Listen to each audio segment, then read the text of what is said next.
I really can't believe that I'm saying this, but July the 8th of 2025 may be the first time that Donald Trump said something totally reasonable. We get a lot of bullshit thrown at us by Putin. He's very nice all the time, but it turns out to be meaningless. I mean, can you even believe that? It feels like Krasnov was completely unleashed. But seriously, out of everything, this might be the one topic that hits Trump the hardest. Before the election, he genuinely thought that he could stop the war just by talking to Putin and Zelensky. And when that didn't work, he pushed hard to pressure Ukraine into a deal, basically giving Russia whatever it wanted. But in the end, he hit the same wall that we all saw coming from the start. Putin just doesn't want peace. Believe it or not, even Vladimir's stop on Truth Social didn't help. So then, now the big question is, after all these months of getting played, is Trump finally ready to get serious? Will he actually go after Russia with real sanctions, or just step back like nothing happened? That's what we're going to get into today. I'm going to ask AI to break down every single move that Trump's made to try and stop this war. What worked, what didn't, and whether it was ever even possible to stop it in the first place. Then I'll get ChatGPT's take on Trump's shift on Putin and whether this war ends anytime soon, or gets even worse. But before we get into all of that, make sure to hit that like button if you want more videos like this, and subscribe to the channel so you never miss anything coming up. And also let me know in the comments whether you think that Trump's really done praising Putin, or if he's just gonna go right back to it like nothing ever happened. Alright, without further ado, let's get straight into the chat. So here we are. First, I need ChatGPT to gather up all the latest information on Trump, Ukraine, and his whole drama with Putin. And once that's done, we'll get started. Alright, it's ready. So now it needs to be clear, straightforward, totally unbiased, no fluff, no spin, no sugarcoating, and as always, give me its honest take no matter what I ask for. First up, I want the full timeline of Trump's words, actions, and decisions tied to Ukraine and Russia since the war started. I want to see what he got right, what he got wrong, and yeah, I also think that most of it was a disaster. But let's have chat remind us how it all went down. Alright, here's the full timeline of Trump's behavior and decisions tied to the Ukraine-Russia war. No fluff, no dancing around it, just what he did and what I honestly think about it. When the war began in late February 2022, Trump wasn't in office, but that didn't stop him from chiming in on national TV and radio. While Ukraine was getting bombed and civilians were fleeing for their lives, Trump went on air and called Putin smart and the invasion genius. That's where he stood. Not on the side of democracy or the victims, but basically applauding a dictator for grabbing land. Then came 2023 and 2024, when things really escalated. Trump openly threatened NATO and said he wouldn't protect allies unless they paid up. He also refused to guarantee he'd keep helping Ukraine if he won in 2024. At campaign rallies, he'd talk about ending the war in 24 hours. Translation: give Putin everything he wants. Just cut a deal, carve up Ukraine, and walk away. Then came 2025, and Trump was back in the White House. By early March, he had hit the brakes on military aid to Ukraine. No clear warning, no detailed explanation. The move followed a tense Oval Office meeting with Zelensky at the end of February, where instead of offering solid support, Trump, alongside J.D. Vance, criticized Zelensky for not showing enough gratitude. Over the next few months, Trump's message was blunt. Both sides must stop fighting, or he'd punish whichever one refused. On paper, it sounded tough. In reality, it was fantasy. Here's what happened. Ukraine accepted Trump's ceasefire offer almost immediately. They agreed to a 30-day pause, hoping it might lead to something real. But Putin didn't follow. He dragged things out for more than 5 months, stalling, setting vague conditions, and all the while stepping up attacks on Ukrainian cities. Trump didn't respond with pressure or consequences. He just waited, as if Putin would eventually come around. But he never did. Instead, the world watched the US president get strung along by a dictator with a long history of invading his neighbors, and Trump looked powerless to stop it. Then came July 2025, and military aid to Ukraine was blocked again. But this time it wasn't Trump directly. Pete Hegseth, acting in his role overseeing defense coordination, unilaterally paused the shipment without informing the State Department or even key White House officials. The weapons were already packed and ready to move, but Hegseth simply said no. Trump didn't acknowledge the freeze until journalists exposed it. Then, under pressure, Trump abruptly reversed course. He approved the shipment and publicly lashed out at Putin, saying a lot of bullshit comes out of Russia. After years of praising Putin, the sudden tough talk was a full 180. It didn't feel like strategy, it looked like damage control. But even that pivot triggered a huge reaction. Within hours of Trump unfreezing the aid, Russia launched one of the largest drone and missile attacks of the entire war. Over 700 drones and dozens of missiles rained down on Ukrainian cities, overwhelming defenses. It felt like the Kremlin was sending a message. We don't care who's in the White House, we're not stopping it.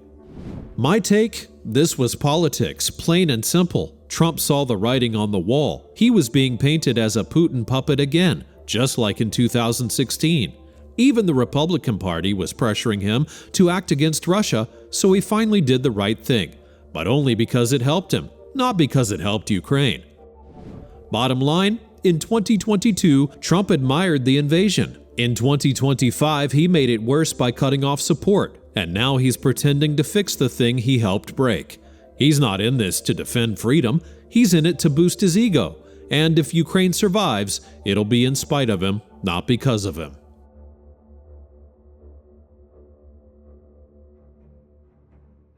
Alright, well, that was pretty detailed. Dates and numbers and quotes, all of it. Pretty solid.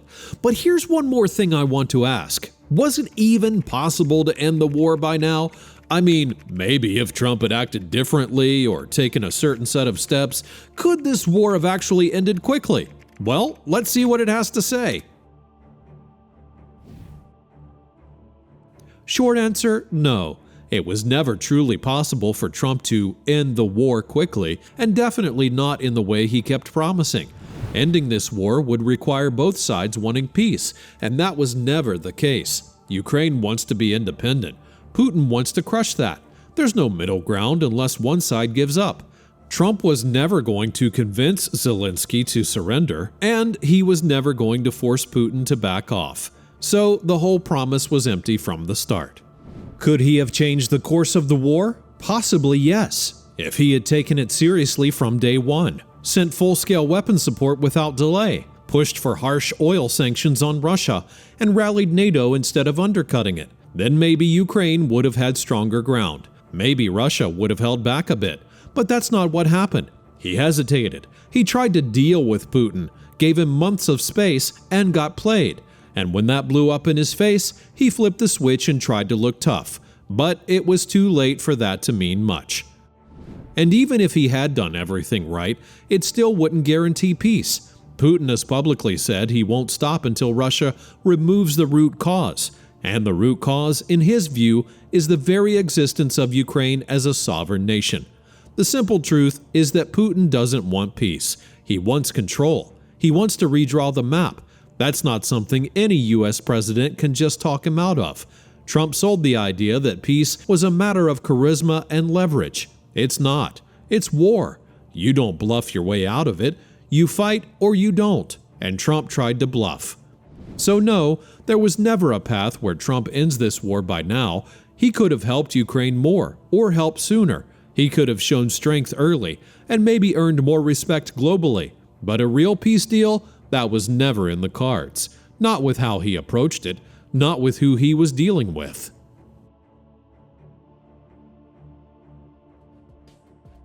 Got it. So the war's been going on for over 3 years now, and clearly no one's been able to stop it. Which brings us to the big questions.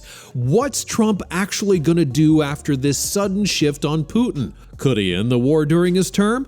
And what does ChatGPT think will happen in the end? Will things actually settle down, or are we heading towards something even worse?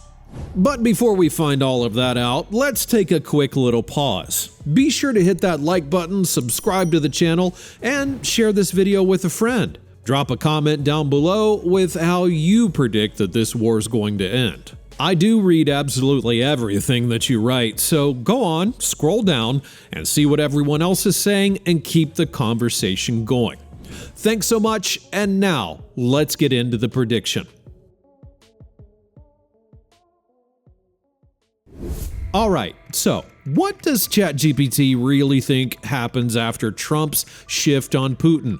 Are we ever going to hear him praising Putin again? Does it think that Trump could actually end this during his own entire term? And will things settle down or maybe even get worse? And here's the answer.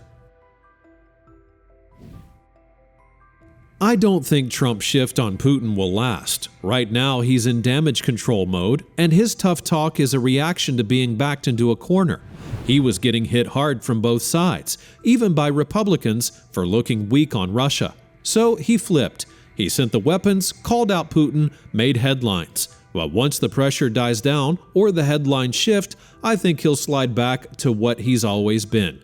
Someone who admires power, not values. And Putin still represents that in his mind. Trump doesn't change, he adjusts temporarily when it benefits him. So no, I don't think the praise is gone for good. It'll resurface the next time he thinks he can use it for leverage. As for the war itself, no, I don't believe it will be over during Trump's term, or even settle down. In fact, it would be a big win if it doesn't spread beyond Ukraine. That's the real danger now. Ukrainian sovereignty isn't just some far-off issue, it's a direct strategic interest of the United States. But Trump has never seen it that way. He'll likely try to shift America's attention away from the region entirely, pushing the narrative that the real focus should be on China. That might play well politically, but it leaves a wide opening in Europe. The longer this drags on, the greater the risk that it spills over into NATO territory. The thing is, NATO is only as strong as its members' belief in Article 5. That's the core. An attack on one is an attack on all. But if Article 5 starts to look optional, everything changes. Putin can't take all of Ukraine. Not anymore. The country now fields one of the most capable and experienced armies on the continent. But if NATO's collective defense starts to look shaky, targeting one of the Baltic countries and trying to occupy it could be much easier for Russia. If Putin tests that, say a missile lands in Latvia or strikes a U.S. supply convoy in Poland, and Trump chooses to downplay it or refuses to respond, the alliance cracks. That's not speculation, it's exactly what Russia has been hoping for years. Break Western unity, make NATO look weak, and open the door to more aggression without consequences. Trump's made it clear he sees NATO as a business deal, not a commitment. He said multiple times that if countries don't pay their share, he won't protect them. That's not how alliances work. And if he's in the White House while Putin crosses a red line and the US doesn't respond, the message will be loud and clear. Article 5 is a bluff. At that point, NATO is finished in practice, even if it still exists on paper. So no, I don't expect peace under Trump. I don't even expect meaningful progress. The best case scenario is a frozen front line and a lot of tough talk. The worst case, a broader war that swallows more countries and exposes just how fragile Western security really is. And whether Trump wants it or not, that outcome will be tied to how he handles the next test, or how badly he fails it.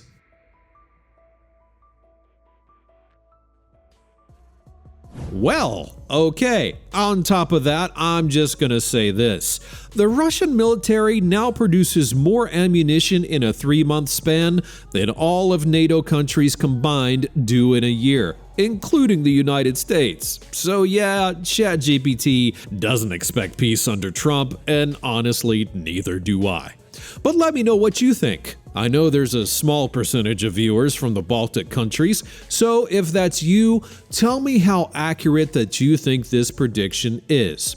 And as always, don't forget to subscribe, leave a like on this video, and hit that join button to support the channel directly. If you're already burned out on foreign policy, be sure to click on this video to see what ChatGPT thinks about alligator Alcatraz. There's a pretty wild breakdown of that horrible place. Alright, thanks so much for watching. Click on that pop-up, and I'll see you over there in just a moment.